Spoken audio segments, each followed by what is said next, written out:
सांगली, मिरज आणि कुपवाड शहर महानगरपालिकेच्या स्वीकृतपदी अशोक अण्णा मासाळे यांची निवड झाली। त्यांच्या निवडीनंतर सर्वत्र त्यांच्यावरती शुभेच्छांचा वर्षा होताना दिसून येत आहे।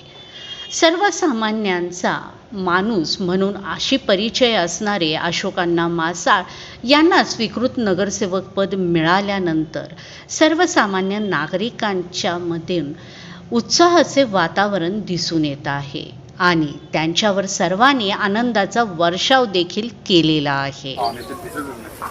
मी अशोक चंद्रप्पा मासाळे, राष्ट्रवादी अजित पवार गट या पक्षाकडे मी अर्ज केला होता आणि त्या पक्षाचं मी गेले 2 वर्ष झालं काम करत आहे।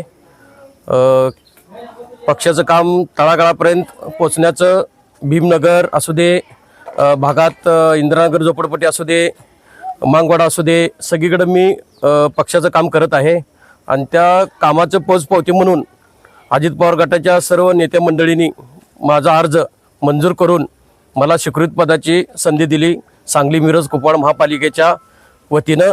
आणि इथून पुढचं काम मी अजितदादांचा वारसा जपून ते जसं लवकर उठून कामाला लागत होते तसं आम्ही त्या पद्धतीनं काम करायचा मानस आमचा आहे आणि इथून पुढच्या काळात जनतेची सेवा करणे हेच आमचं ध्येय धोरण राहील। जय हिंद, जय महाराष्ट्र।